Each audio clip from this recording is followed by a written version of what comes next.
Tatang Koswara, salah satu sniper legendaris terbaik yang dimiliki Indonesia yang kini telah meninggal dunia. Peltu Tatang meninggal di Jakarta tanggal 3 Maret tahun 2015 pada umurnya yang ke-68 akibat serangan jantung. Kepergiannya begitu menyisakan kesedihan bagi keluarga dan juga negeri ini. Semasa menjadi prajurit, Tatang merupakan seorang sniper yang handal. Kemampuan menembaknya pun disejajarkan dengan penembak hebat dunia. Dari pengakuan dunia tersebut, membuat kita ingin kembali mengingat akan kehebatan pria kelahiran 12 Desember tahun 1946 ini. Berikut adalah beberapa kehebatan Tatang Koswara, sniper nomor wahid di Indonesia. Tatang keluarkan peluru memakai gunting kuku.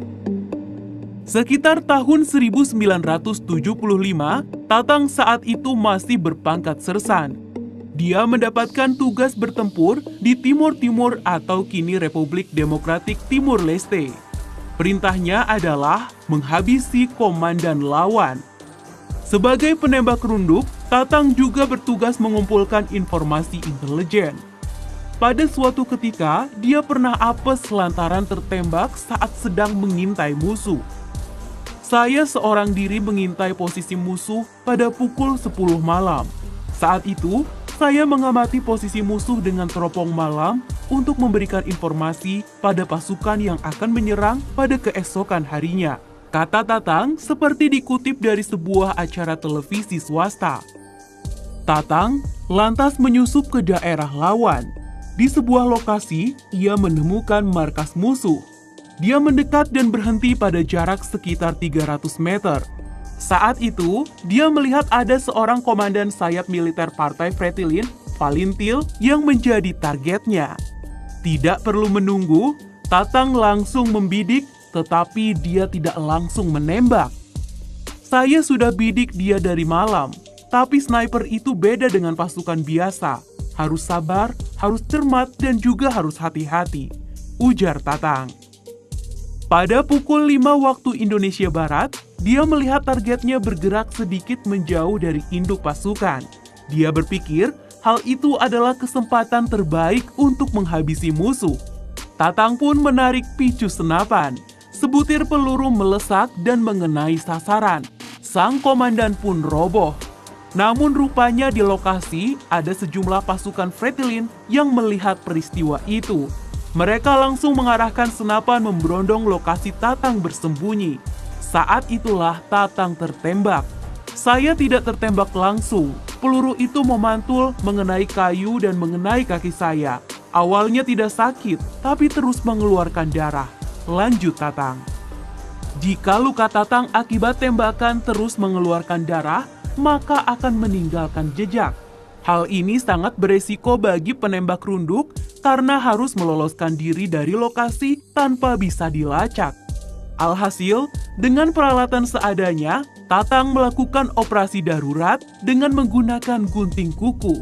Dikoreknya luka itu dan diambilnya serpihan peluru.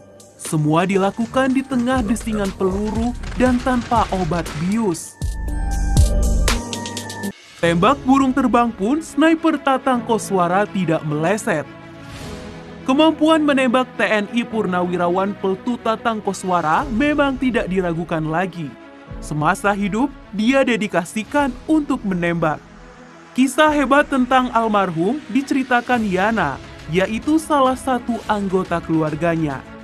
Dia sejak kecil sering diajak Tatang yang masuk dalam jajaran elit penembak dunia tersebut melihat caranya untuk menembak. Senapan angin yang ditenteng Tatang memperlihatkan memegang senjata yang benar. Nah, satu burung saat itu terbang di langit-langit. Senapannya diarahkan ke langit dan dia menembak burung itu secara tepat sasaran. Padahal si burung itu lagi terbang dengan cepat, ungkapnya. Indonesia harus bangga memiliki Tatang Koswara ini. Kemampuan menembak Tatang tentu tidak kalah hebat dari Christopher Scott Kelly dari Amerika yang dikenal sangat mematikan itu.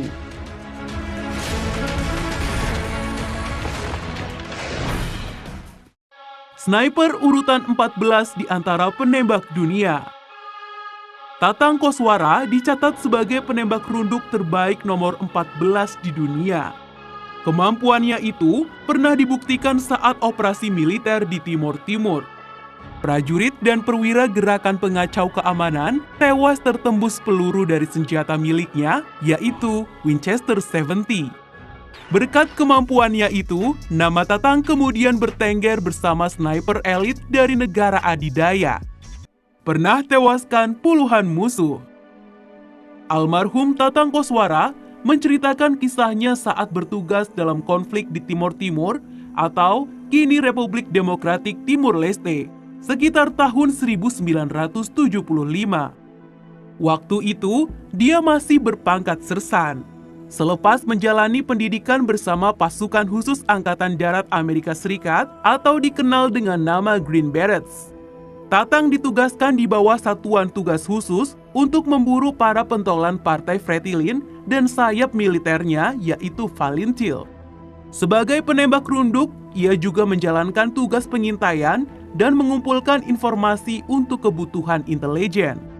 Tatang sering masuk jauh ke daerah lawan dan memburu musuh seorang diri. Kadang, dia bahkan menyusup dengan berjalan kaki dan kadang ia diantar oleh helikopter. Dalam satu misi, dia membawa 50 peluru. 49 peluru dihabiskan untuk menewaskan musuh, termasuk duel dengan sniper lawan. Tetapi, Tatang patuh pada doktrin, yakni sengaja menyimpan sebutir peluru. Sesuai apa yang diajarkan, peluru terakhir itu digunakan untuk dirinya sendiri. Daripada saya jatuh ke tangan musuh, lebih baik saya menembak diri saya sendiri, kata Tatang seperti dikutip dari sebuah acara televisi swasta. Bila keadaan terdesak, penembak runduk memang diajarkan untuk menembak diri sendiri daripada tertangkap musuh dan disiksa untuk menggali informasi. Setiap sniper juga diwajibkan menghancurkan senjata miliknya dan memecahkan teleskop bidik bila ia sudah terkepung. Senjata itu sangat akurat, tidak boleh jatuh ke tangan musuh dan harus segera dihancurkan, ujar Tatang. Namun, peluru terakhir itu tidak pernah digunakan oleh Tatang sampai dia berdinas di TNI Angkatan Darat hingga pensiun.